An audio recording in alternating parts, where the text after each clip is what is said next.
Thank you. Thank you to all the speakers. And yeah, can everybody squeeze on? One more chair. Thank you particularly to Morris Whalen for kicking us more into panel mode, I think. And I'd like to actually start, even though he's not sitting down yet, with John Bucher, to sort of echo one of those questions, which is about starting to use the new data in hazard calls, because NTP actually, in fact, does that all the time for cancer and non-cancer. Do you envision a day, maybe in the not-too-distant future, when NTP might use this information without any traditional animal testing to make a hazard call on a chemical? So I think, yes, obviously. I think that's what we're all aiming for. We're actually in what I would consider a fairly privileged position because we're not a regulatory agency.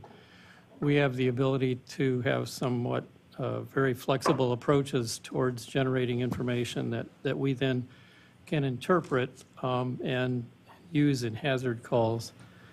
We have the closest thing to a regulatory document that we put out is a report on carcinogens, which for over 20 years has had a provision in its criteria for listing that allows the use of mechanistic information to reach decisions or to change the categorization of a chemical as a reasonably anticipated or a known human carcinogen. So the background is there. But I'd also like to remind everyone that it's been mentioned several times today that the prioritization step is really a hazard call. And in prioritizing to not look at something in detail, in essence, is a hazard call in and of itself. You're backing into the hazard call, but it's an important aspect of what we have to do. And we have to have confidence that the assays that we're looking at or using to make those prioritization decisions are as rigorous and as validated, if you will, particularly in the sense that Maurice was talking about, to move forward with those kinds of assessments. So we're using this information now. I think that we'll be continuing to use more and more of it in the future. We're very sensitive in the way we approach this information. We like to put out a lot of data. We will be putting out a lot of information from the alternative assay space without a lot of interpretation. We want to develop interpretations in concert with those people who are looking at and using the data that we're generating. So a long-winded answer to the question but the answer is yes. And we encourage full cooperation and pushback when you think we've interpreted something incorrectly or overstepping the confidence that we should be expressing in a particular assay. So, thank you. And I'd like to bring Jennifer into the conversation a little bit to harken back to some discussion from yesterday about the concerns from the NGO stakeholder community and many, certainly from some of the states and some of the government folks here, about the risk of false negatives in these programs. And so I think we talked about that. But one of the questions that I think we didn't really get to is what about the positives, the glaring positive hits in these assays? How are folks in the NGO community, I know you can't speak for everyone, but sort of thinking about those? And is there a level of concern about some of the positives? How do you foresee a day when some NGO out there might take a set of in vitro results and run a campaign to regulate those chemicals based solely on the in vitro data, for example? No, it's a really good question. And I mean, a couple of responses to that. I think that if there was something that was glaringly positive, a really hot hit, as it were, and with some of the data coming out of these emerging methods. I don't know that it would, speaking for EDF, that we would immediately initiate some sort of campaign to restrict or ban the chemical, but it certainly would draw our attention to it. And I think there probably would be a couple things that we would do simultaneously. First, we would obviously want to understand the chemistry, what other information is known about that chemistry, how does it function, where is it used, who is exposed to it, what are the exposure pathways, where do we have data gaps, and that would definitely inform our sort of opinion of the hit and the level of concern. I think we'd also then, going under the assumption that it's a flag through one of the ToxCast or other government assays, I think we would obviously go and speak with the scientists over there at the agency or at NTP to sort of get a better sense of how they're interpreting that result. I also think that we would likely sort of try to get a sense of what biology is being implicated with that hazard and with that toxicity. And again, that would also, I think, influence our level of concern, and it would also inform who outside the agency we may want to consult with. If it's something that seems to be suggestive of a neurodevelopmental endpoint, then we'd probably reach out to some of our academic colleagues at other NGOs and sort of say, what are your thoughts about this biology that's being perturbed? And in the context of TSCA, I think it could be a candidate for, at a minimum, for prioritization. That may be one that we, say to the agency, this is, glaringly hot, as you described it, and this may be something that, going back to some of the comments that Jim made earlier today, that would be a viable candidate for moving through the prioritization process. So I'm sort of thinking in the near term, 40 years from now, 30, hopefully not that long, 20, 30 years from now, maybe my response would be different, but some immediate thoughts.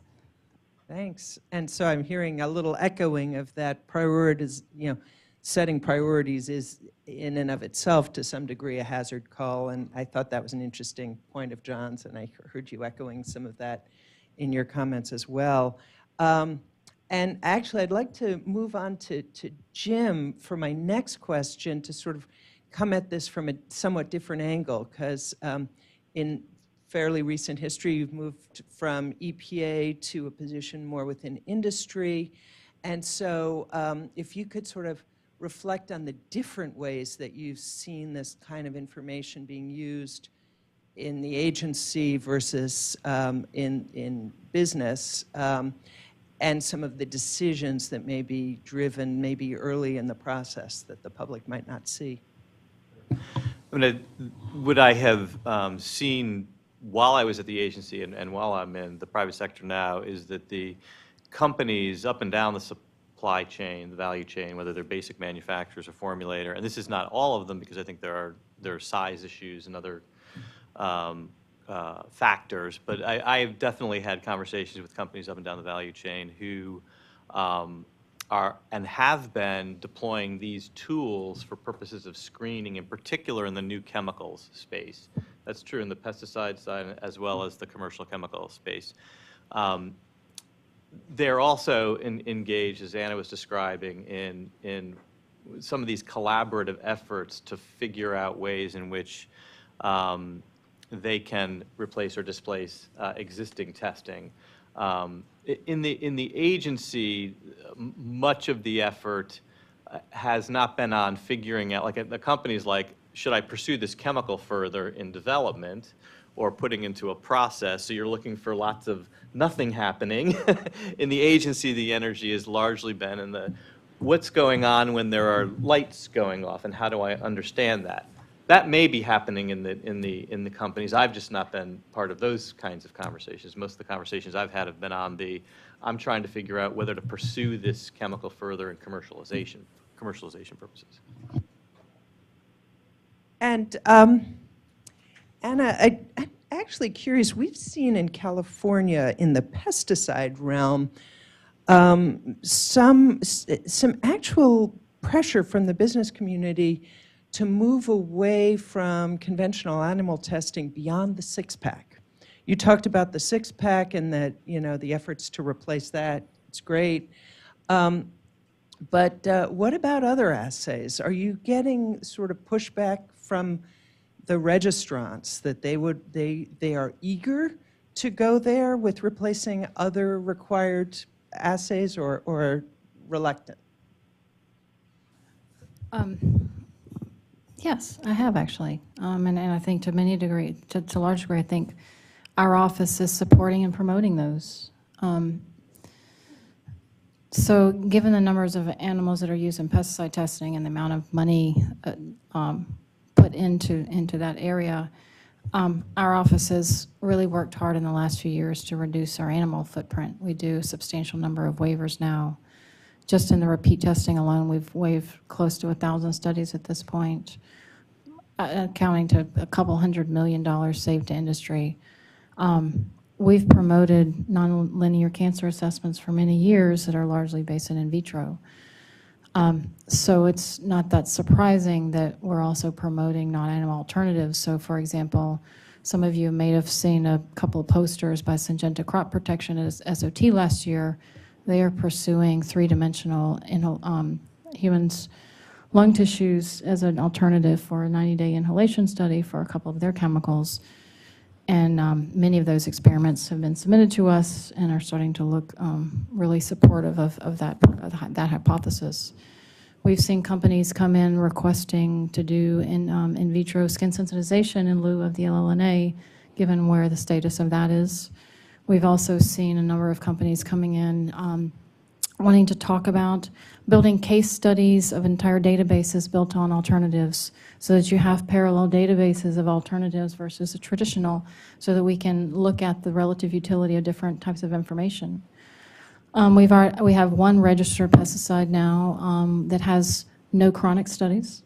And so if you get back to the initial question that you asked, John, how long will it be till we can make a cancer call?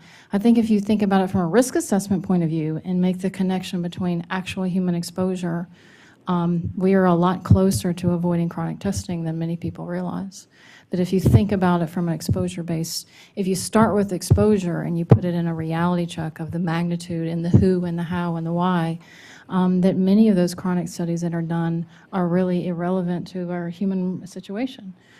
And so whether it's using just basic in vitro studies to understand the mode of action or the mechanistic underpinning, or to rule out toxicities, I think we're a lot closer than people realize. I mean, the reality is here in many ways.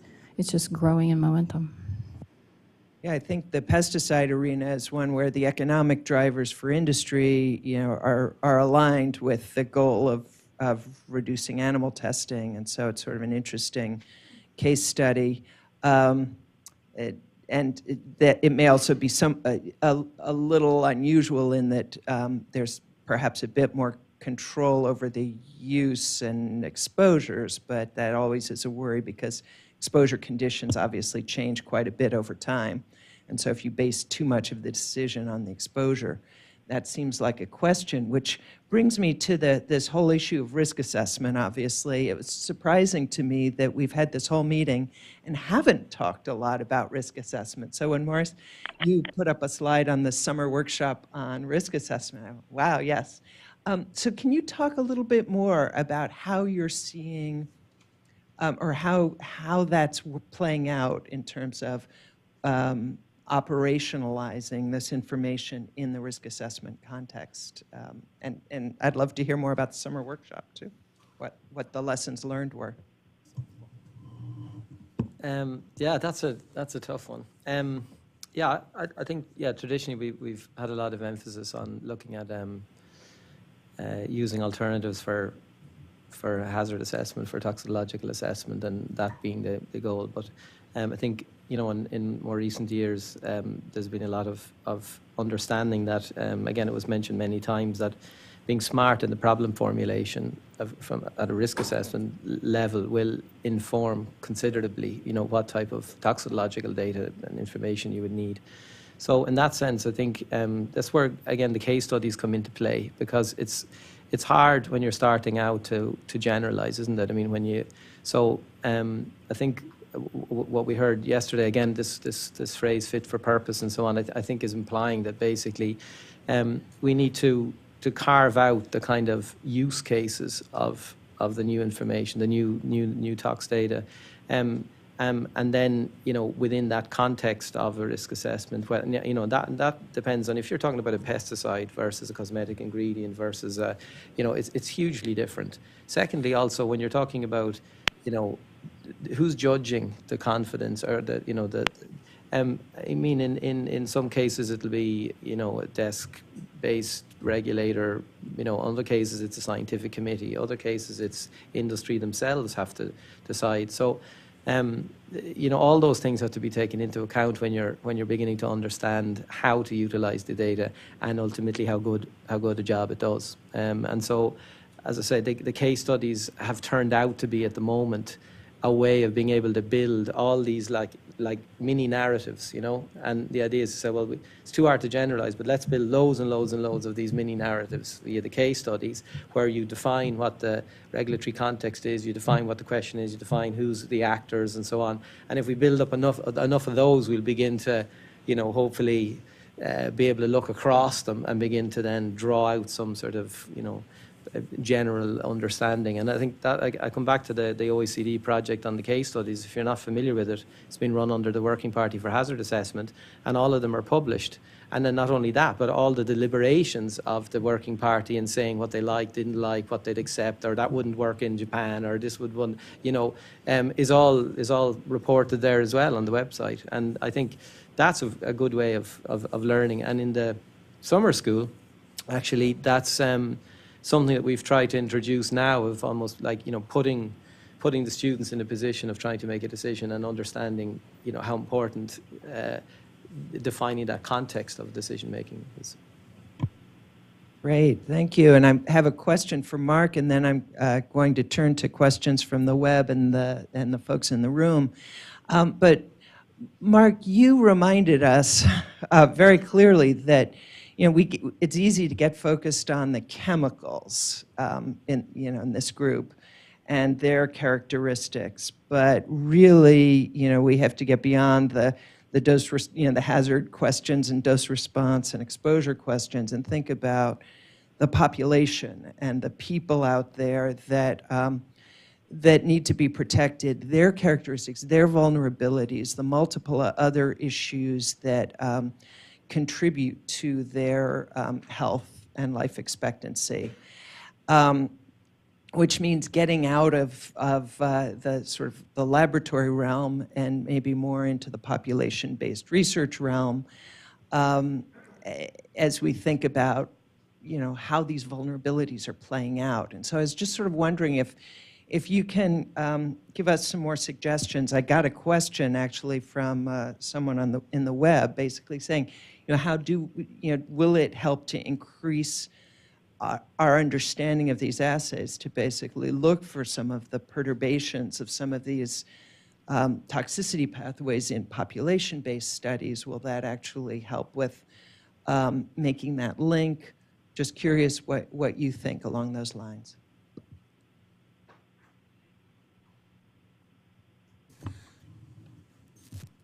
I think that the contributions of the environmental exposures, so I tend to think about everything running, humans in the wild, and in some cases you have humans at risk from a variety of social causes, and now we're adding and we're layering on other risks in terms of environmental justice exposures, those kinds of things. You already have a population. The question is, how much does that additional environmental piece add or combine with or accelerate other kinds of processes, biological risk processes that are already endemic in the population? So you infect people or you expose people at different ages. Those kinds of issues from a life course perspective, when you start exposing children, you disrupt developmental processes. I can use the lead example. I was on the lead advisory team for the Pew Foundation, so I'm quite familiar with the consequences of the long-term consequences of lead exposure. So I think all of this stuff, when we start thinking about the population, it's really about how do the kinds of things that you are concerned about add on top of and maybe interact with other processes that are already in play?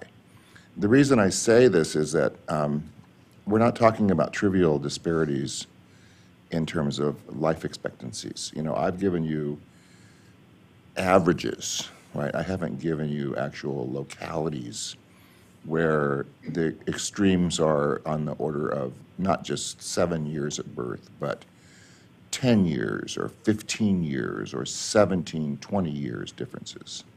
So I don't want to hide that. So when we're talking about in the reality of adding this environmental component to it, it's a huge piece to it. The problem will be, from a scientific point of view, these variables run in packs. You know, it's very difficult to kind of identify the specific contributions of some of the things that you're talking about. At some point, we're going to have to get comfortable with not always being able to run an RCT in this situation, because some of the exposures will be very long-term in terms of their consequences. So take the lead exposures. They play out in children into adulthood over a very long period of time.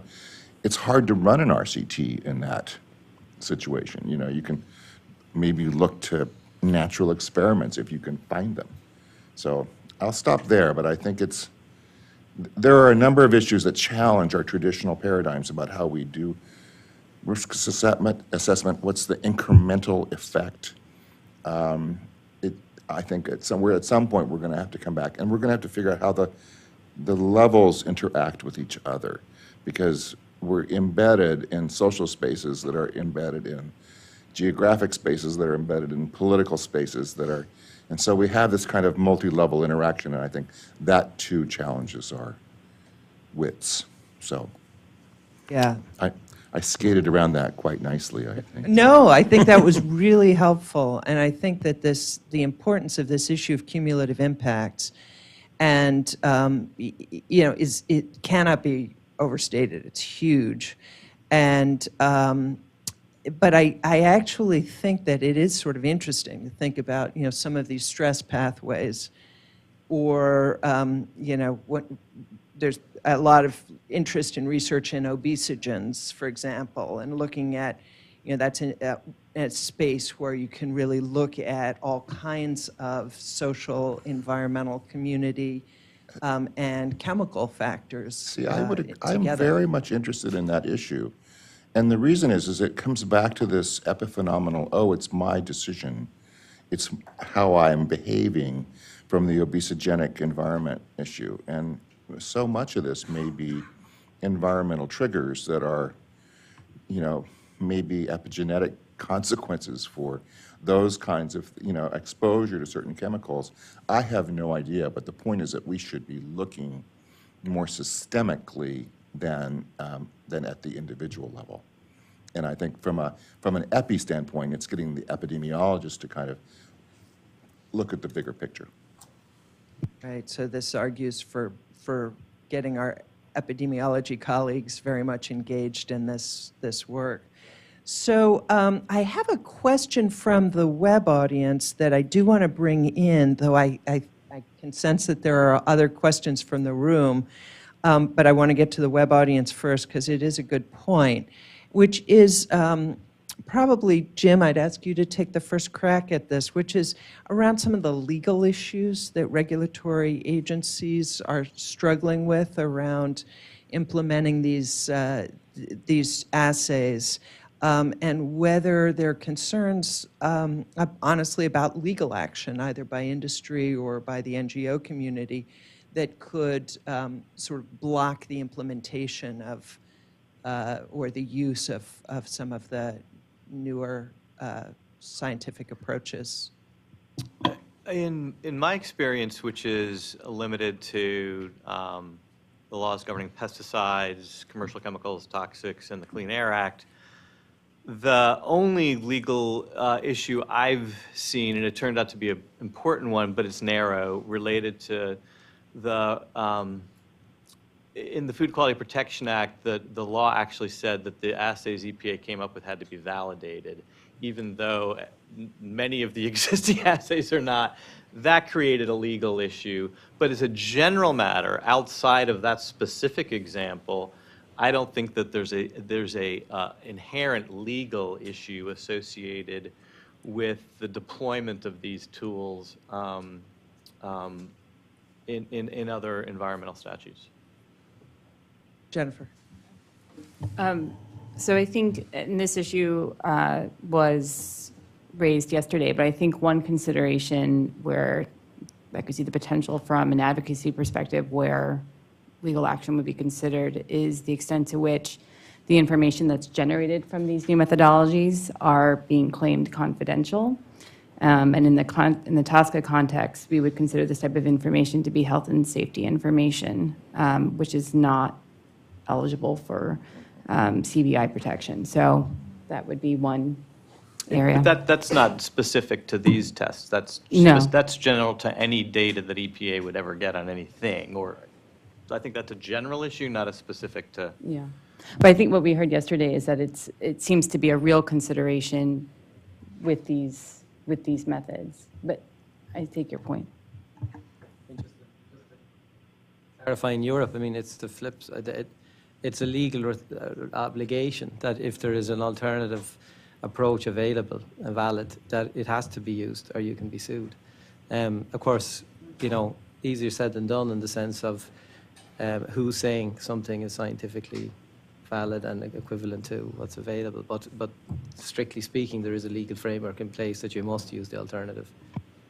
Yeah, and I think that issue of valid, is in the law in some cases. In other cases, there's just sort of the general requirement that a decision cannot be arbitrary and capricious. If a decision's based on methods that are not standard, could that concern be raised? Potentially, I would assume. And then other laws have other requirements. So we have, a law in California that says according to generally accepted scientific principles in the statute. And so what does that mean, and what are generally accepted? Can I add to that? And it sounds very restrictive when you think it says, it must be valid. On one hand, you could think that's perfectly reasonable. People want, but let's face it, the mistakes of the past weren't because of the legal frameworks. It was the interpretation of that, and maybe the complete over-engineering of the process to establish validity is what the mistake was, and that's not in the law. So I think we have to look very, and I'm saying this, my own organization, 25 years, you learn by doing, but on reflection, So let's, again, I come back to, it's possibly our perceptions are interpretations of these terms, and how we then operationalize that is maybe, if one reflected back on the EPA's program in EDSP and said, how will we achieve a level of confidence or validity in these methods so that then we can operationalize. I think if somebody had known then that it was going to take over decades to get there, maybe the what constituted validation might have been, thought through the different way, Yeah, and I really appreciated your sort of iterative approach and the iterative approach that Anna laid out for ICVAM as a really sort of good way of thinking about validation, and I think that is very much a theme that I've heard coming out of the discussions. Just like to open this up for any comments from the audience. John Balbus had his hand up earlier, so I'll go with you first. Thanks. I don't mean to be overeager, but I'm John Balbus, NIEHS. I was just really struck by a phrase that Morris had in his presentation about the elephant in the room, and that elephant, if I'm interpreting it right, being the unspoken shortcomings of the current paradigm that we're applying for toxicological testing. And it made me think of Thomas Kuhn. Of course, the whole premise of this workshop is the paradigm shift. And so, the Thomas Kuhn theory is that when the current paradigm becomes increasingly unacceptable, that people are more disturbed by its application, that's when the shift occurs. But then there's two aspects of what we're doing that complicate that. One aspect is that we talked about the fact that what's wrong with the current paradigm is not the same for all stakeholders. We talked about the different values, about, it could be that there's too many false positives, too many false negatives, it's too slow, it's too expensive. There are different values that different stakeholders have. And so one question is, should we be just opening up that, I'm not going to use another allegory, should we be opening up that discussion of the values and the concerns there? And then the second thing that complicates this is the fact that this isn't scientific theory, this is public health protection. And the current paradigm has been the foundation of public health protection. And so opening up this discussion about the shortcomings has a lot more, has a different set of risks than opening up the shortcomings of a scientific theory. So the timing is very important. You're not going to want to open that up until you have something better, which brings me back to the other thing. So my question is, should we be having more discussion about describing the elephant? Maybe we talk about the elephant and the blind man. Everybody has a different perception. And what is the timing to really open that up? Anna, you seem to be eager to take that on. He called on Maurice, and I'll go second. Yeah, Maurice seemed to still be thinking, so. It's very well made points. I didn't want to mislead people in the sense of by saying the elephant in the room, it gives the impression, obviously, that nobody wants to talk about it. But I think that is changing. But again, framing is everything, isn't it? There's so much science to this discussion, but there's an awful lot of psychology, and rightly so. A lot of these things are, a good political decision also includes, values and other things that are not strictly scientific, so in that sense of overall embracing of a new way of protecting, human health in the environment, of course you're going to have different viewpoints, different values at play, and we need to, as scientists, be more mindful of that. Because I think we march into the room sometimes and show our statistics and wonder why people aren't clapping us on the back and all changing the paradigm, and you realize there's an awful lot of other things at stake. So I suppose from my perspective, they're first of all, early and often. Do not believe that it's a bit like engaging with your stakeholders. Don't leave it till the last minute. And maybe, in the skin sensitization on reflection, sometimes that kind of came online, later on, when really it should have been before you even develop a method. You should think about what the current performance of what it is you're trying to replace or displace is. And engage, as I said, not in sort of purely a scientific approach in an analysis, but actually start a dialogue, start a discussion about what basis you're going to use to begin to judge, the utility of what you have and what you think you're going to be bringing to the table, And again, I would say it's not even, again, the process is important and the result, irrespective of the ultimate criteria you use or the basis that you use to judge, which is better, which is worse, or, it doesn't really matter because if you've done it together and you've agreed together what the basis will be, you're already halfway, there. I think I touched on the uncertainty framework. I think if we talk about in terms of the scientific approach to understanding, overall utility and performance and so on, I think we should adopt an uncertainty framework to be able to do that. And, variability. Variability is just one parameter in terms of what you might want to take into account. And let's call it even the intrinsic variability of animal testing, for example. What's the uncertainty, therefore, in, for example, a hazard classification based on that? And, maybe in the past when we transferred that to validation, we mistakenly took those classifications as being, the right answer. When really, if we look behind it, you'd say, well, there was uncertainty. And by the way, the same people who are, ultimately deciding on a harmonized classification of a pesticide, for example, are well aware that these data sets are, imperfect. But in the end, they have to make a decision. So, I early and often, a collective understanding of the context for judging something, and deployment of scientific tools for characterizing uncertainties, you know. And I just to conclude, you know, we've talked a lot yesterday too, there was this idea of false positives and false negatives in terms of ultimately, you know, generally speaking, unless it happens to be thrown up in an epi study or something, it's very hard to pick up on these false positives and false negatives in the scientific sense, you know. I mean, there's a study, Europe, we embarked on we have a better regulation program where we're looking at the efficacy and efficiency of our regulatory programs, and the chemicals legislation was subject to what we call a fitness checking exercise, a huge exercise to see, look, is this any good? I mean, are we achieving our goals?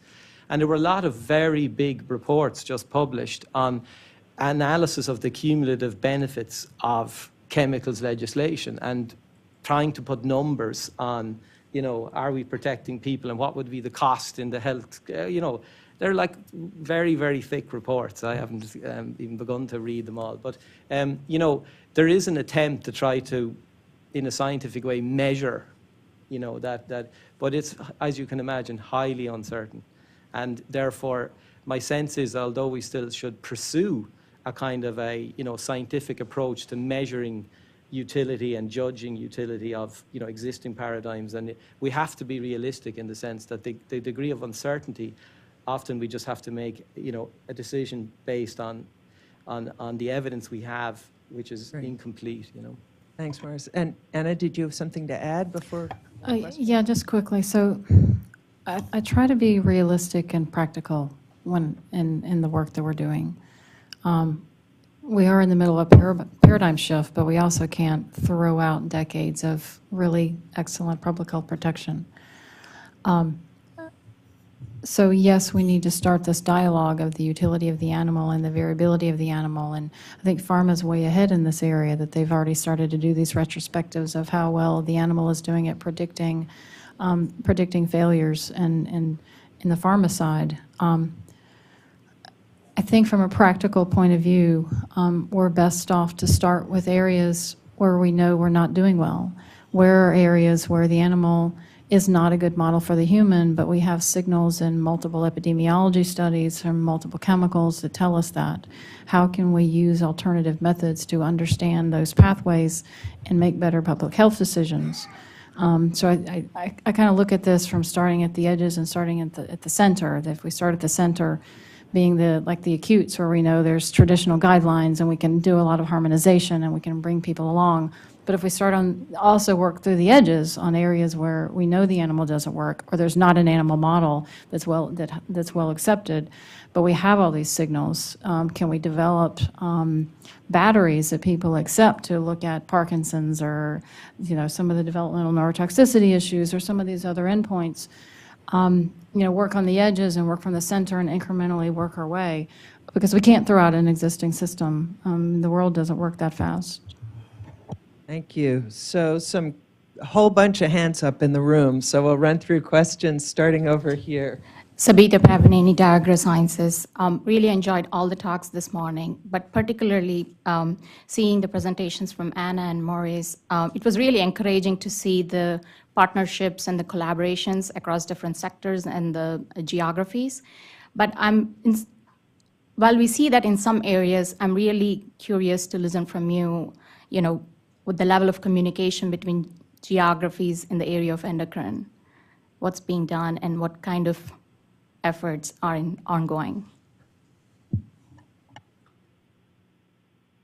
I'll defer to Stan. Well, one of the topic areas I think was alluded to in my talk yesterday and Jim brought up was the complications in the thyroid pathway. And we recognize that this is a problem on both sides of the Atlantic, and coming up with a new battery of tests, again, looking at adverse outcome pathways, incorporating metabolism, catabolism of thyroid hormone is critically important. So we're really working with the JRC, ORD, and NIEHS as well to try to come up with additional tests. And this is something our SAP has also commented to us about, is the depth and breadth of tests for the thyroid pathway in the current Tier 1 and Tier 2 screens. So That's one example where there's a lot of work, and we're going to actually be talking about our conceptual framework at the SAP meeting next week. So we hope to get more public engagement on this as well. I'll just add, look, there's a lot of talk about the difference in the risk management approaches in Europe and the US, and there is different approaches.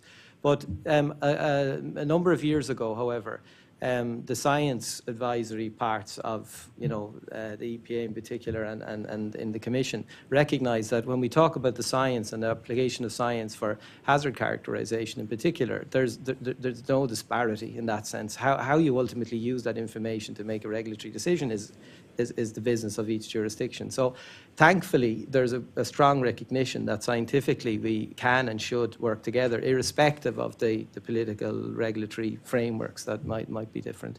The OECD is a very strong actor in this. Actually, there's a brochure they're just going to bring out summarizing all the things that are going on there.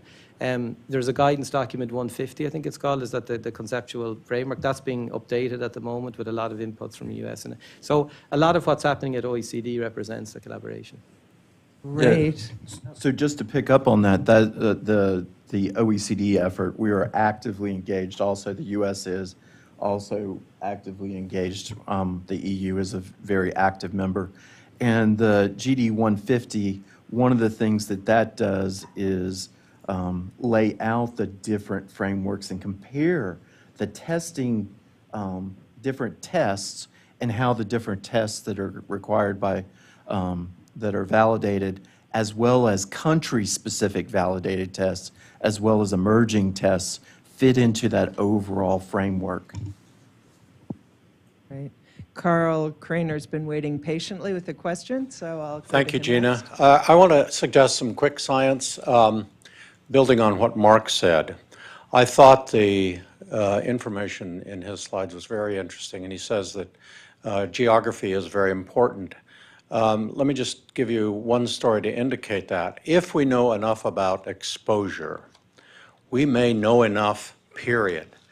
A colleague of Gina's the other day told me that they visited a train yard near, not 20, 25 miles from where I live, and she said, Carl, it's like visiting a third world country.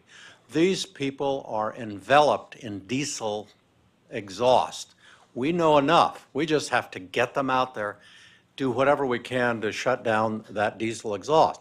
Now, that's just an example, but we're going to find in Mark's states that there are people that are living where we have plenty of knowledge about the toxicity, and we just have to change it. The problem is the politics, probably, of the state.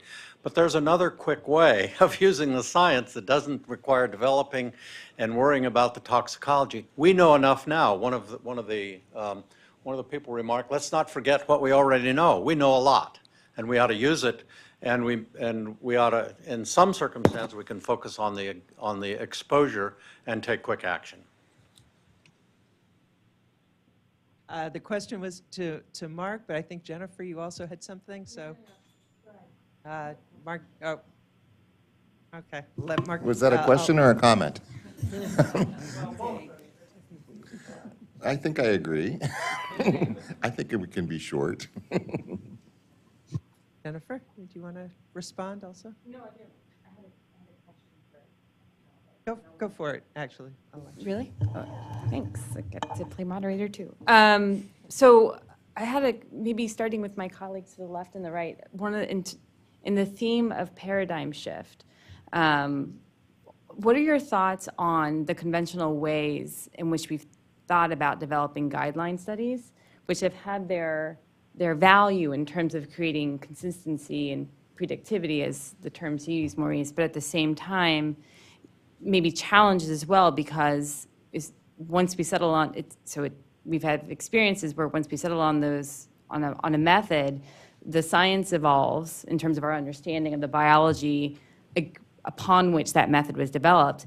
And in this space in particular, the technology is developing really rapidly too. So I'd be interested in hearing your thoughts on how do we sort of evolve the way that we've conventionally gone about, creating these sort of cookbooks of of studies or assays that would be deemed acceptable in light of just the rampant and accelerant knowledge that we're achieving? It's a tough question, but I'm asking the respondents to keep it short because we're trying to get to some more questions. The first thing I'd say is if you look at it from a just of science perspective, test guidelines and so on never seem to make sense. They seem to be cumbersome and restrictive. But if you come from the commerce side and the regulatory side of how to make efficient decisions, then you'll realize why standards in any sector, not just this sector, but I mean in the car sector, the aircraft sector.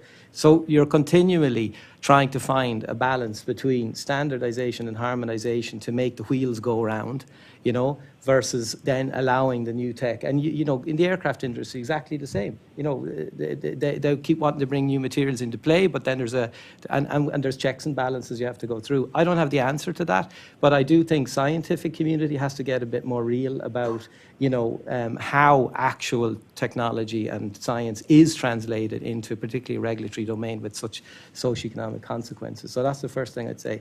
The second thing is, you look at the examples where we're failing.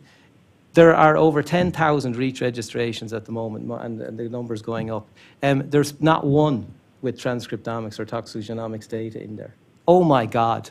Transcriptomics, that's like old tech, isn't it?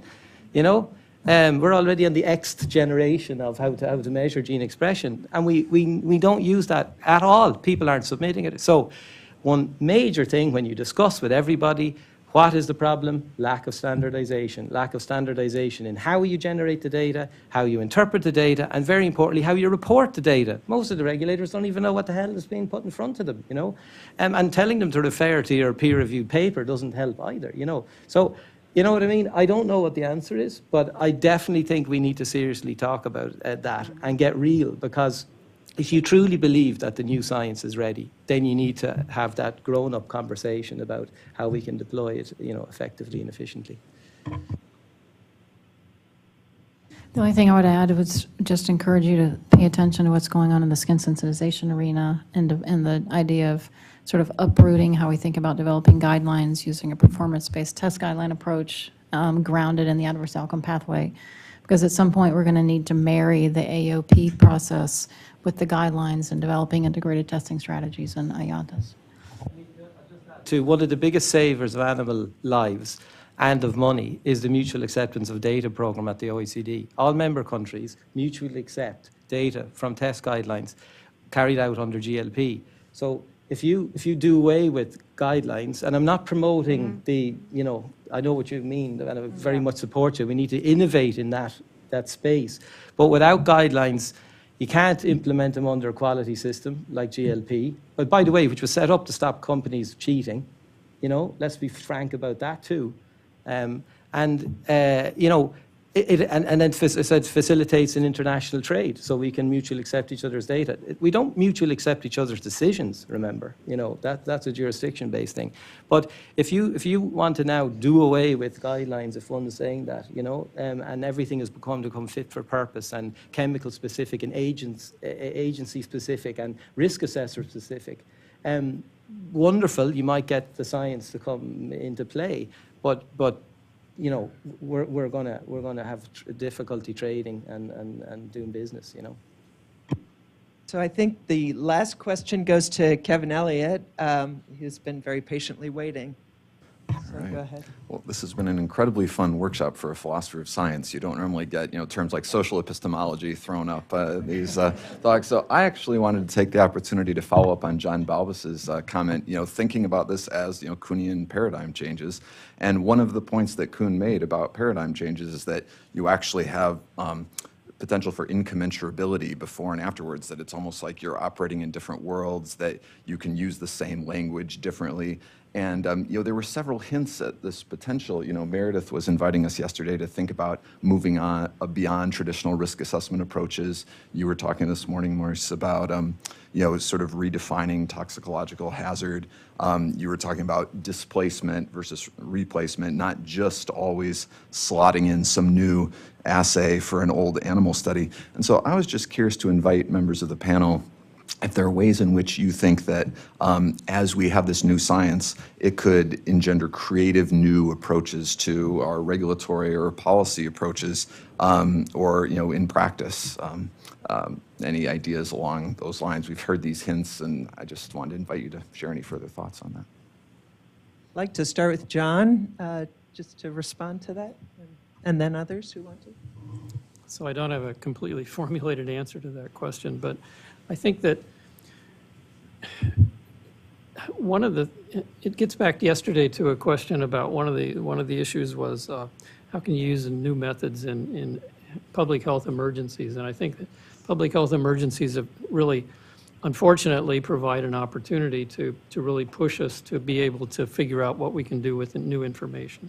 So that, and we're generating a lot of information that we frankly, we don't really know how it's going to be interpreted and how it's going to be used, but we try to understand if the biology that we're representing and the biology that we're putting out there in the outcomes of these new assays is compelling, that everyone is going to be looking at that and deciding on their own whether they're going to be able to use that in their particular fit-for-purpose situation. So I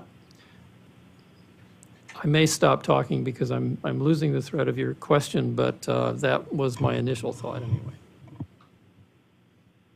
Any other responses or thoughts on that? I think that there are so many different ways to be creative with the technology that it's almost limitless. I think that the bigger challenge that institutions are going to have are going to be these sociological things that I talked about, because you've got individuals who've invested careers in a certain way of doing business, and we have to sort of help them figure out how to, just move into a new world, as opposed to, I got 8,000 more things that you can do, which I constantly struggle with. Is I get a billion ideas, but you know what? I have a job I got to get done, and I got to bring a couple hundred people along with me, and I think that'll be the bigger challenge. Well, I think we need to wrap up now, but I wanted to thank the panel for a lot of great thoughts and comments, and thank the audience. And there were a lot of questions and comments I know we couldn't get to, but thank you all for coming today. It was really great meeting.